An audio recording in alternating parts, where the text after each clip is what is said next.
good. I know. I felt like I just saw you. I was like, oh, I'm so excited she's back. You're just crushing it. You have so many projects going on. Congratulations. Thank you so much. Congratulations on the Oscar nomination. How'd you feel? Thank you. Oh my gosh, that was a surreal morning to say the least. Yeah. I had actually, so I'd gone out pretty late with my sister before, so we kind of had a night out. So we crashed at my mom's house, and we probably went to sleep at like 3 a.m., like LA time. And then the nominations, you know, they're announced like 5 a.m. LA time. So I was dead asleep. Who is awake watching that? I know. I was dead asleep. And then my phone, you know, that kind of subconscious feeling you're like, I think something's happening on the phone. It was like lighting up, and I look and I have all these texts and these calls, and I was like a walking zombie. I was like, is this real life? Is this real life? I couldn't believe it. I start screaming. My mom comes out. My grandmother comes out. What a cool thing that you happen to be at her house. That's so with special. family. Yeah. Oh, yes. And that's the director of Sentimental Value. Oh, you're a pretty crier. You suck. You're so beautiful when you cry. I was still in my nightgown and that. And well, you look beautiful. It's such a beautiful thing. So what was the night like for you? You've been before, but this was the first time nominated, right, that you're going? That's right. Yes, I had been only the year prior. I got to present that year, so that was like my first time. But it's definitely a different experience being nominated, the nerves, and it almost felt, I mean, I've never been married, but I felt like the getting ready process, like, felt like a wedding day, you know, the nerves. And my mom actually had these special robes made that said Oscars. Oscars and the date. And so we just, you know, popped champagne and made a meal of it. And she came as my date, and my boyfriend came with me, and I was like, okay, now we have to stay out all night. I want to go to every party and like see what it's like. So. Oh, I love that for you. I love that you're with family, like you said when you found that out too. That's been down for the whole ride. Yes. Because y'all, man, you've been doing it for so long. I know. Also, I feel like you were kind of my good luck charm in a way for the nomination, because you were my last stop on the press tour. You're welcome. You're welcome. Thank you. Yeah. I was like, I went on your show, and then it was very close that the like announcements came out, and I'm like, it was because of Kelly. I think so too. No. So wait, tell us about Margo's Got Money Troubles. It's an episodic thing. So it's like there's a lot going on. You get a little bit of info every time, obviously, but like there's a lot more than money troubles going on. There is. There's a lot of characters. It is based on a book by Ruthie Thorpe that's called Margo's Got Money Troubles. And it follows Margo, who's a college student. She's an aspiring writer.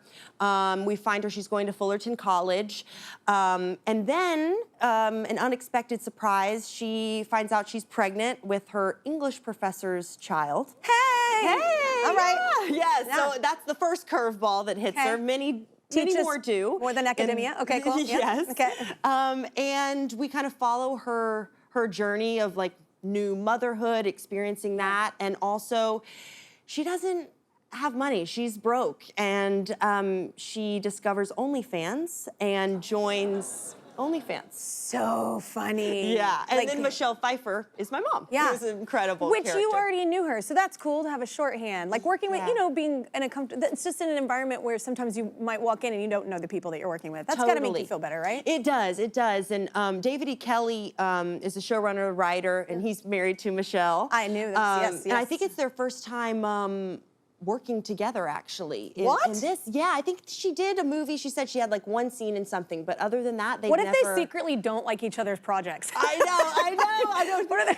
She waited for this moment. She loved the character. That's amazing. And but I've known Michelle technically since I was 2, because in I Am Sam, when I played Dakota Young, I was running around on set when Dakota was filming, so she knew me then. And then we did Maleficent 2 together. No, not normal, no. But I am lucky that it felt like a very family experience, because I knew a lot of the people that were in the show. And Nicole Kidman I've worked with before, and she's in the show. She's a producer as well. The cast is pretty major. We got some great people. Nick Offerman. You got so many great people. Yeah, it's a loaded cast for sure. Totally. You read the novel, right, before? I did. Yeah. Yes, I read the novel before, and then after I knew I was going to do the project, they asked if I would do the audiobook. I heard, which I love this. Getting actors to do it too, because sometimes I want to do that because there's a long drive or something. I'm in Montana and I'm like, well, I want to listen, but sometimes the people reading it suck. Yeah. And I'm like, and you're ruining the story for me. I tried not to suck. It's like, yeah, no, you're great. That's what I'm saying. I feel like actors should be doing it because you know what you're doing. I know I'd never done it before where I knew I was going to play this character and then got to read the book. I felt like in real time, I was finding her voice and rhythm and sense of humor, and so it was quite helpful. Now I'm like, when I do an adaptation of something, I'm like, I want to read the audiobook for it. Yes, I wish actors would do it more too, because not all authors, but most can't. They shouldn't read their own book. They should just write it, you know? We're all good at different things. No, but what did you love about playing Margo? Oh my gosh. It's a wild character. She is wild. I think her optimism and, she kind of always makes the most difficult choice in life for herself, but she never is a victim. Like, she always somehow manages to find a way and pop back up and has this real resilience and bravery about her and positivity when, life has dealt her some difficult hands. And I felt like through playing her, I kind of found some boldness and some courage through that. Yeah, and I love the relationship between the mother and daughter with Michelle. I did too, in the hard conversations, like of her choices in life and her being like, please don't do, there's a lot of conversations. Because it's a cycle, you want better for your children than what you had, and so I think, Michelle's character is dealing with that, and Margo is, because she's also trying to provide for her son to give him a better life than she did. So, there's a lot of generations. That was a look at her new series, Margo's Got Money Troubles. It's out now on Apple TV. I love that scene. And that baby, oh my goodness. How did it feel playing a mom? Oh, I'm not a mom, but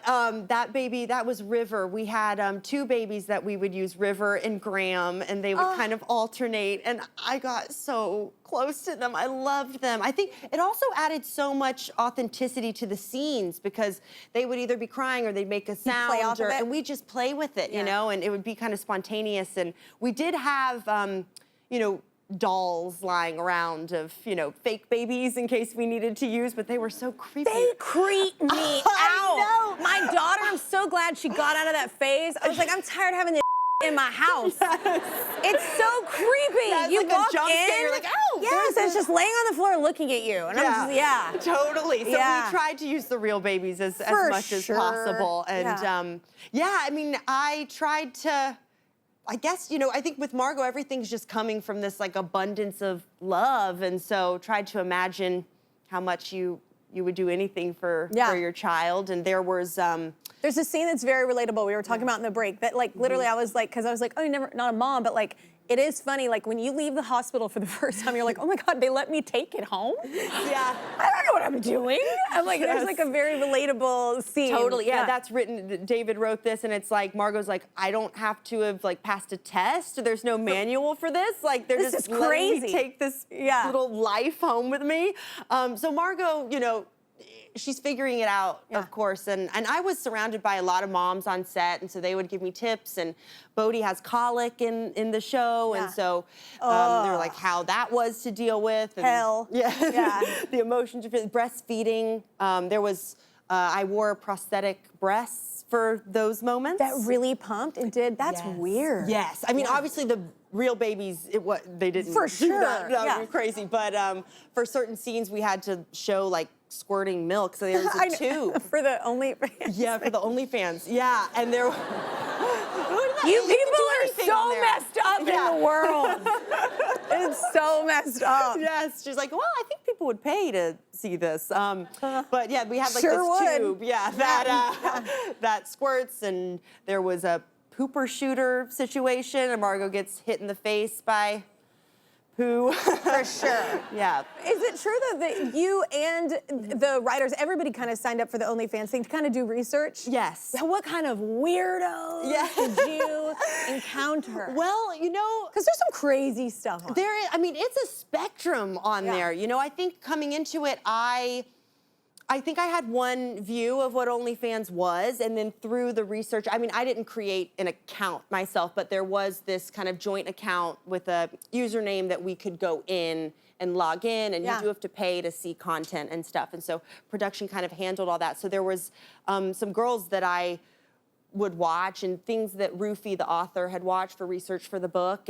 But it's a vast, you know, spectrum. You know, there's people who lick doorknobs or step in butter or, you know, so I just love that there's so many people. It's still relatively new in the world. You don't know where to place it exactly. Yeah, but I hope that people in the world now use it. They're like, I'm just researching a role. Like, you know what I'm saying? I hope they use it. They're like, I didn't really want to be on it. I was just doing research. That's right. Like, because it's crazy stuff. So wait, the new show also has a lot of cosplay, right? It does, yes. One character, Susie, who's played by Thadia Graham, her character's really into cosplay. And so she helps Margo with her costumes for the Hungry Ghost character. Yeah. Yeah, that took, I had to be painted blue for 3 hours. That took a long time, but what a cool job, though. What an amazing makeup and hair and like prosthetic, all that. That's a great team. It really was. It was a great team, and yeah, the costumes are also. I love when she gets into her OnlyFans phase because it's also kind of DIY. Like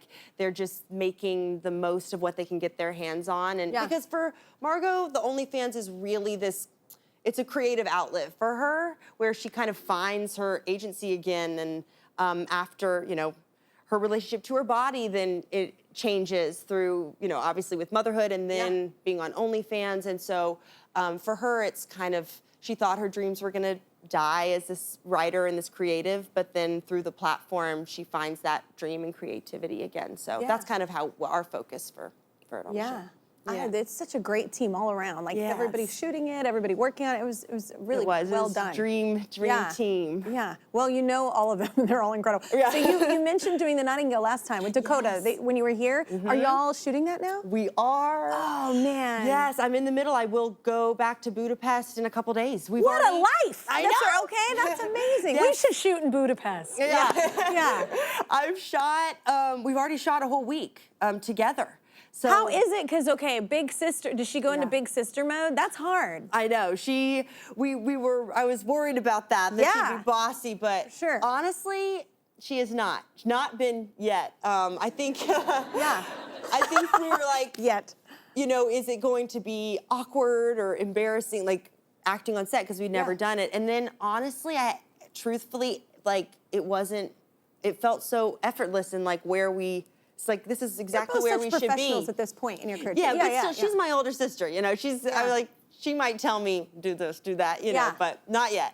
Oh, that's family though. Yeah. To be like, see, remember when you did this? That wasn't great. Yeah. And that's fine too. Hey, we're honest. We're honest. Yeah. I know people that love you are honest. Sometimes too honest. Yeah. All right, we need another break. Everyone, give it up for Elle Fanning. Margo's Got Money Troubles is available now on Apple TV.